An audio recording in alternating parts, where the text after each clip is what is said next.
यदि आप भी पार्ट 1 का स्पेशल एग्जाम या फिर पार्ट 2 का स्पेशल एग्जाम दिए हैं तो पार्ट 3 का एग्जाम आप दे पाएंगे या नहीं, ये चीज़ें जान लीजिए। क्योंकि बहुत सारे ऐसे स्टूडेंट्स हैं जो पार्ट 3 के इस एग्जाम में भाग नहीं ले पाएंगे। कई सारे ऐसे स्टूडेंट्स हैं जिनका एडमिट कार्ड ही नहीं जारी किया जाएगा। तो आप जान लीजिए BRABU मुजफ्फरपुर के वे सभी स्टूडेंट्स जो पार्ट 3 के एग्जाम में भाग ले रहे हैं, और ये पार्ट 3 का एग्जाम 21 अगस्त से शुरू हो रहा है।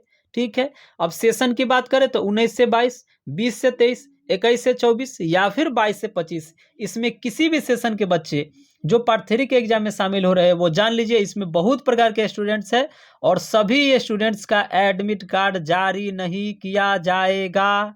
और कई सारे स्टूडेंट्स हैं जो एग्ज़ाम देंगे फिर भी उनके एग्ज़ाम देने का कोई फ़ायदा नहीं होगा। तो सभी सवालों के जवाब आप जान लीजिए, मैं एक एक करके आपको बता दे रहा हूँ। ठीक है, और एक और बात जान लीजिए कि आपका एडमिट कार्ड जो है वो जारी कर दिया गया है। आज या फिर कल या फिर परसों जाकर के आप ले आइए। ठीक है, कल या फिर परसों कहने का मतलब कि 19 अगस्त या फिर 20 अगस्त को आप जाकर के आराम से ला सकते हैं। ठीक है, अब मैं एक एक करके बता दे रहा हूँ। फर्स्ट में वे स्टूडेंट्स जो पार्ट 1 में पास हैं, पार्ट 2 में पास है, यानी कि आपका पार्ट 1 भी क्लियर है, पार्ट 2 भी क्लियर है, आप आराम से एग्जाम दीजिए, आपको कोई दिक्कत नहीं होगा, आपका एडमिट कार्ड भी आएगा, कोई समस्या नहीं होगा आपको। सेकेंड नंबर पे वे स्टूडेंट्स जो पार्ट 1 के एग्जाम में तो क्लियर है, यानी कि जिनका पार्ट 1 तो पास है, जो पार्ट 1 में पास है, लेकिन पार्ट 2 में वो पास नहीं हो पाए हैं, लेकिन पार्ट 2 का जो स्पेशल एग्जाम दिया था उसमें वो पास कर गए हैं।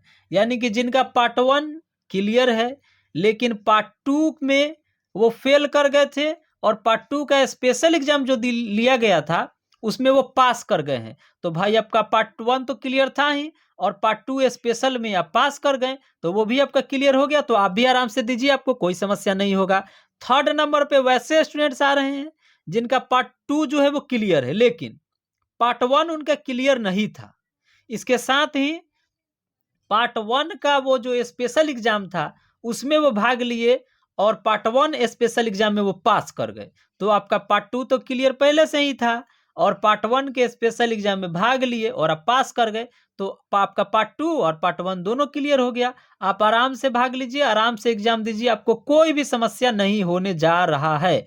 और एक और चीज़ मैं आपको बता दे रहा हूँ, मेरा ये टिप्स एंड ट्रिक्स का वीडियो ये जो दिख रहा है स्क्रीन पे वो आप जाकर के देख लीजिए, एग्जाम के लिए ये बहुत ही इंपॉर्टेंट है। इसको आप देख करके ज़्यादा से ज़्यादा मार्क्स ला सकते हैं, यदि आपकी तैयारी अच्छी है फिर भी, तैयारी ना अच्छी है फिर भी। और इसमें मैं बता दिया हूँ कि मैं क्वेश्चन भी लाया हूँ, तो यदि आपको क्वेश्चन खरीदना है तो कम पैसे में उपलब्ध है। ठीक है, एक और यूट्यूबर है उनसे 50 रुपये कम में ही मैं क्वेश्चन देता हूँ। तो आगे आप जान लीजिए, चौथे नंबर पे वैसे स्टूडेंट्स जिनका पार्ट 3 क्लियर है। हाँ, कुछ ऐसे स्टूडेंट्स हैं जिनका पार्ट 3 क्लियर था लेकिन या तो पार्ट 1 या फिर पार्ट 2 इनका क्लियर नहीं था। तो भाई आपका यदि पार्ट 3 क्लियर है, पार्ट 3 क्लियर था तो आपको इस वाले पार्ट 3 एग्जाम में भाग नहीं लेना है, आपका पार्ट 3 का एग्जाम नहीं देना है। आपका पार्ट 1 या पार्ट 2 का समस्या है तो वो अलग समस्या है, लेकिन आपको ये वाला पार्ट 3 का एग्जाम नहीं देना है, सीधी सी बात। आगे आ जाइए 5वें नंबर पे, तो वैसे स्टूडेंट्स जिनका पार्ट 1 भी क्लियर नहीं था और पार्ट 2 भी क्लियर नहीं था, दोनों में से कोई भी क्लियर नहीं था, लेकिन जब वो स्पेशल एग्जाम दिए तो पार्ट 1 स्पेशल में एग्जाम में भी पास कर गए और पार्ट 2 स्पेशल एग्जाम में भी पास कर गए। तो बउआ आप भी आराम से एग्जाम दीजिए, कोई समस्या नहीं है, क्योंकि स्पेशल एग्जाम जो लिया गया था उसमें आप पास कर गए थे। ठीक, अब आगे वैसे स्टूडेंट्स जान लीजिए अगले नंबर पे जो जिनका पार्ट 1 क्लियर नहीं था, पार्ट 2 क्लियर नहीं था, लेकिन आप पार्ट 1 का स्पेशल एग्जाम दिए, पार्ट 2 का भी स्पेशल एग्जाम दिए, उस दोनों एग्जाम में से या तो पार्ट 1 का पेंडिंग रह गया है या फिर पार्ट 2 का पेंडिंग रह गया है या फिर पार्ट 1 और पार्ट 2 दोनों का एग्जाम पेंडिंग रह गया है। यानी कि पार्ट 1 का स्पेशल एग्जाम आप दिए थे, पार्ट 2 का स्पेशल एग्जाम दिए थे, यानी कि पार्ट 1 2 में आप पास नहीं कर पाए थे, स्पेशल एग्जाम में आप भाग लिए थे, और या तो पार्ट 1 स्पेशल एग्जाम आपका पेंडिंग रह गया है या फिर पार्ट 2 का स्पेशल एग्जाम पेंडिंग रह गया है, तो आप भी एग्जाम तो दे सकते हैं लेकिन आपको एक शपथ पत्र भरना होगा। ये नया नियम आया है, देख लीजिए, ये थोड़ा सा दिख जाएगा आपको, इस तरह का कुछ शपथ पत्र है। आप अपने कॉलेज में जाइएगा और बोलिएगा उनको, तो वो शपथ पत्र भरवा करके आपको जो है एडमिट कार्ड दे देंगे। ठीक है, आप एग्जाम दे सकते हैं। बस एक ही समस्या होगी कि आप पार्ट 3 में यदि पास भी कर जाते हैं और आपका पेंडिंग का पेंडिंग रह गया, या पेंडिंग में आप आगे जाकर के प्रमोट कर गए या फेल कर गए, तो भाई आपका पार्ट 3 का एग्जाम भी गया पानी में, कोई फायदा नहीं। इसीलिए ये शपथ पत्र भरवाया जा रहा है। ठीक है, कि अगर मैं पार्ट 3 में पास कर जाऊं और मेरा पार्ट 1 या पार्ट 2 में मैं फेल कर जाऊं, तो मेरा पार्ट 3 का जो रिजल्ट है मान्य नहीं होगा, इसलिए ये भरवाया जा रहा है।